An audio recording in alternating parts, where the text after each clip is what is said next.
Amigos de Revista Letra Mía, el día de hoy la verdad es que ha sido una jornada muy interesante, muy divertida, llena de enseñanzas y con unos invitados pues de lujo, la verdad.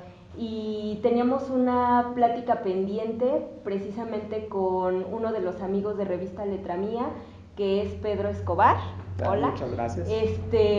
Porque ya habíamos hablado con él en alguna oportunidad, había estado acompañándonos con algunas presentaciones de sus obras y hoy queríamos hablar con él acerca de pues justamente estas historias que se ha dedicado a compilar tanto en Encore como en Gracias por Escuchar y que han gustado mucho.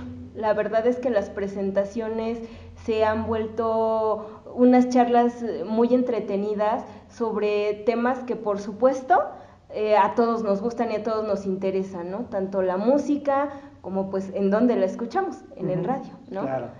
¿Cómo llegaste primero a Encore como compilación? En- ¿Cómo llegué? Llegué por el periodismo rock. Yo, con muchos de los colegas con los que estuvieron hoy aquí, compartía páginas en publicaciones, en revistas, siempre hablando alrededor de la música, reseñando, entrevistando gente, publicando artículos que tenían que ver con la música, pero siempre hablando en torno a algo que ya estaba hecho.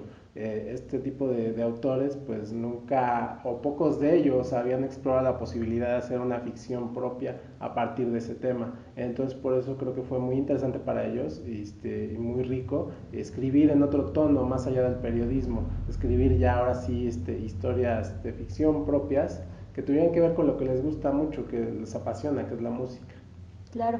¿Y qué respuesta tuviste en esta primera ocasión? O sea, hubo mucha gente que te dijera que no, hubo otra tanta que te dijo que sí, y que por supuesto ya es sus historias se encuentran aquí, pero ¿qué respuestas recibiste? Es complejo hacer una compilación, una antología. Seguramente ustedes lo conocen bien en Letra Mía porque pues, tiene que ver mucha gente, ¿no? Es un equipo muy, muy amplio y siempre tiene que haber alguien que coordine.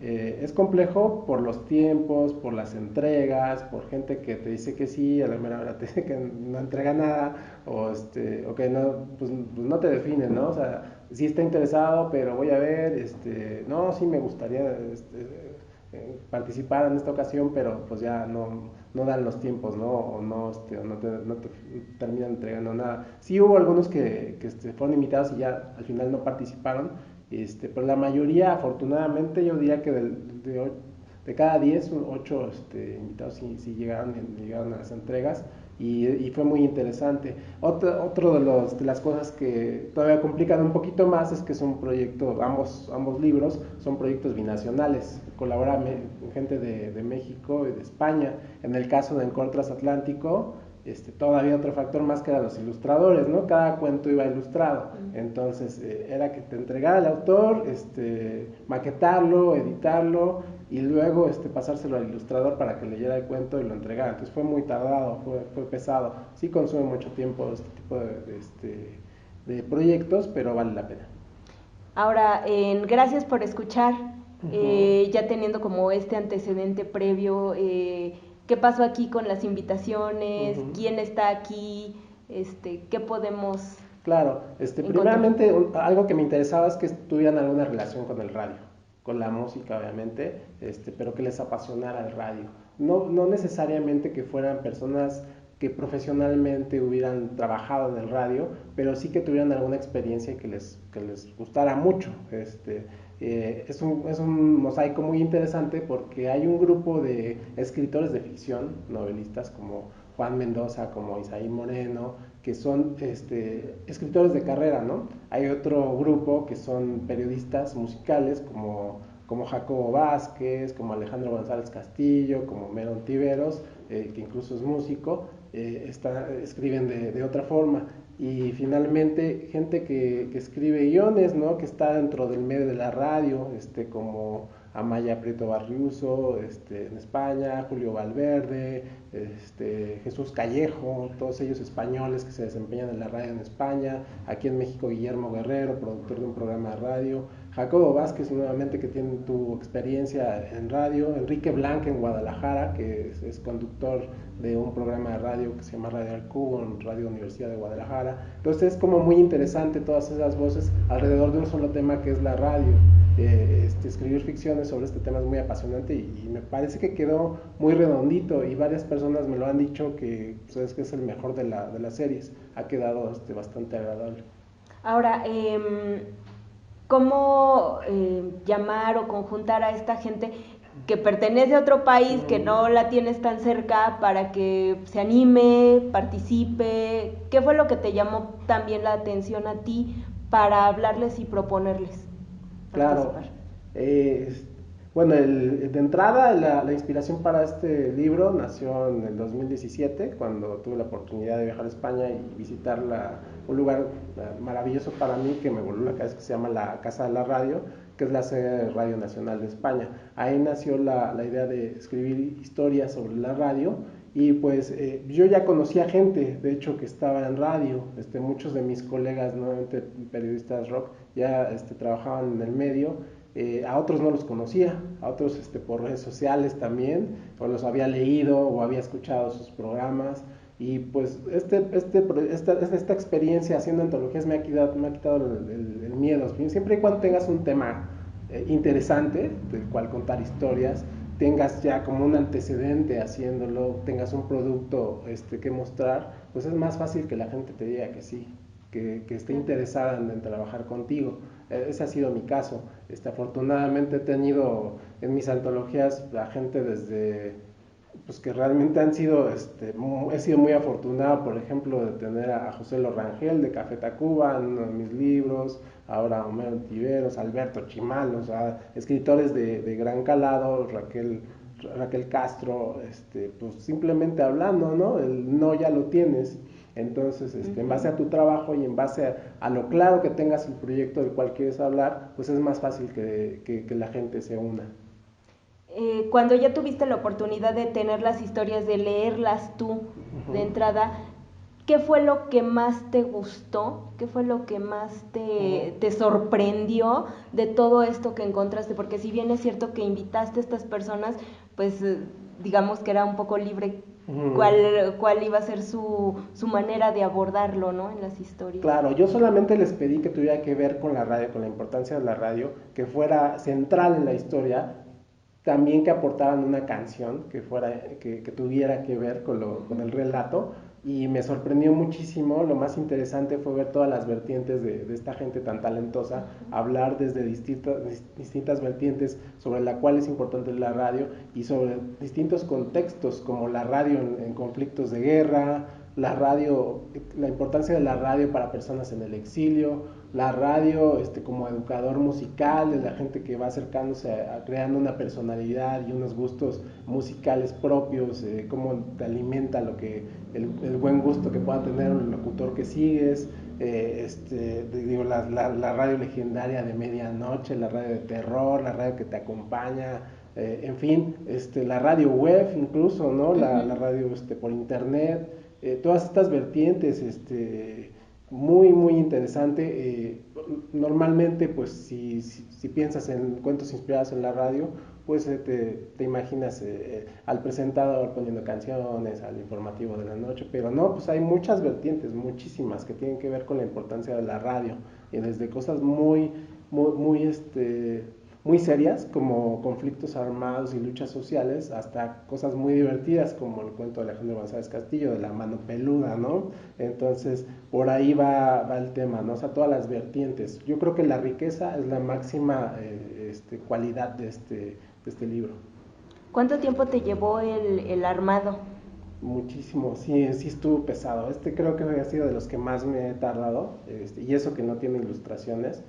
Yo comencé, la idea principal, Teo, fue en 2017. Sí, claro. Yo quería terminar este libro o sea, ya ponerme así un límite y por lo menos acabarlo antes de que acabara la década, ¿no? O sea, que ya no entrara en 2020, pero no pude, o sea, ya por temas de imprenta, por temas de entregas, no pude, y aparte saqué otro libro en paralelo, entonces fue muy complicado. Para una persona que está al frente de una editorial independiente es mucho más complicado, ¿no? Sí, claro. Entonces, sí me tomó casi 3 años hacerlo, pero creo que ha valido la pena. Creo que el trabajo terminado es mucho más fluido, mucho más divertido, mucho más accesible a todo tipo de lector. Está recién sacadito, pero ¿qué Uh-huh. comentarios te has encontrado de los lugares y las personas a las que los has llevado? Pues a la gente de radio, las entrevistas que hemos tenido les ha encantado, o sea, les ha llamado mucho la atención, me han dicho por qué no se ha explotado este tema tanto, por qué no hay más literatura de este calado. Les ha llamado mucho la atención. Los lectores, pues honestamente apenas estamos comenzando a ver qué les parece, ¿no? O sea, deben de ser pocas las personas que ya lo han leído en su totalidad, pero a los amigos a los cuales, incluso los autores que han terminado de leerlo, pues ha parecido muy interesante, muy fluido. Espero que así sea. Yo, obviamente para mí todo lo que pueda decir del libro es subjetivo, pero pues me parece que es el mejor que he hecho hasta el momento, que he coordinado. Veremos qué opinan los lectores, ¿no? Claro. Y en cuanto a tu experiencia con la radio, de Uh-huh. entrada como escucha, ¿tú qué escuchabas? ¿A Uy, ti de qué te todo. A gustaba? la fecha sigo escuchando muchísimos podcasts. Yo estoy me encanta la radio porque es lo que me acompaña en las horas de oficina, ¿no? En los trayectos cuando voy a mi casa, al trabajo, a la oficina, cuando salgo de casa. Soy un gran defensor del podcast, no solamente de los podcasts independientes, sino de los de las grandes cadenas. Yo escucho mucho podcast de la BBC, de historia, sobre todo, que es un tema que a mí me gusta mucho. En inglés obviamente, y en español la Radio Nacional de España y Cadena Ser son grandes fuentes para mí, sobre todo sobre temas que tienen que ver con historia. Y de aquí en México, pues radio noticiosa y radio musical es lo que más escucho. Yo realmente, pues, sí, siempre he estado rodeado de la radio desde que mis papás dormían en la misma cama con mis papás y escuchaba su despertador, Sí, que era el claro. radio, ¿no? Entonces, pues siempre ha estado en mi vida, siempre ha sido compañía, ¿no? Siempre me ha acompañado, y creo que este es un justo homenaje a todas esas personas que nos han acompañado en nuestra vida. ¿Tus locutores favoritos? ¿Tienes alguno? Sí, claro, a mí me gusta mucho Jesús Callejo, que justo está en este libro. Escribe sobre historia y cosas medio paranormales. Me gusta mucho escucharlo, escucho mucho podcast de él. Amaya Prieto Barriuso, que también está en este libro compilado. Son de Radio Nacional de España, me gusta mucho también lo que hace. De aquí de México, ¿quién diría? Pues yo crecí escuchando a Martín Hernández, ¿no? A Luis Gerardo Salas, hasta Alejandro González Chales Iñárritu Iñárritu. cuando era locutor. Todas esas fueron generacionales para mí. Entonces, pues sí, siempre ha estado presente en la radio con muchas distintas voces. Y de la radio por internet, Uh-huh. ¿qué nos podrías comentar?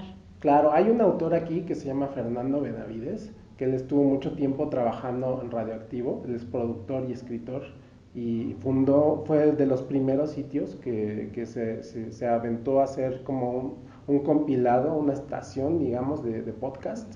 Tuvo a gente muy talentosa como Fernando Tapia, como Abel Membrillo entre sus filas, y me gustaba muchísimo lo que hacían. Todavía a la fecha se pueden escuchar, pero grandes trabajos que bien podrían estar en la radio tradicional. Creo que es de destacar. Si alguien puede todavía acercarse a este tema, a esa estación, este medio, sí, muy recomendable. Entonces, aquí podemos encontrar de todo un poco. Claro, sí, sí, muy diverso, todo tipo de historias sobre la radio. Eh, ¿Cuál sería tu historia más entrañable con el radio? Mi historia más entrañable, pues sí, obviamente he tenido esa experiencia de marcar una cabina y escucharme, pero creo que te lean en radio, o sea, es impresionante.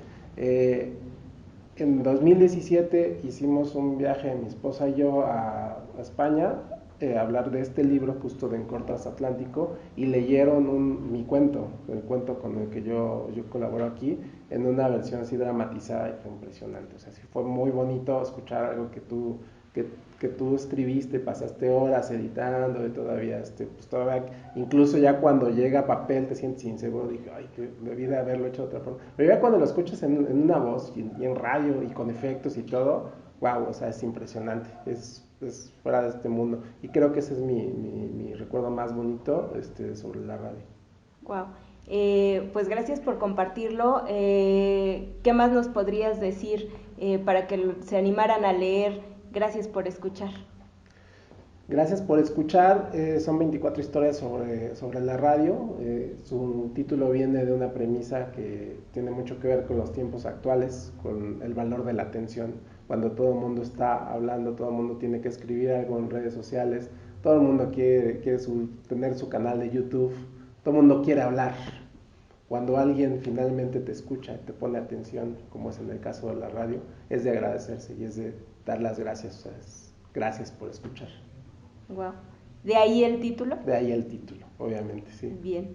Bueno, pues te agradecemos estos minutos, esta presentación que hace rato tuvimos, escuchando y pues qué padre que pudiéramos compartir estos momentos.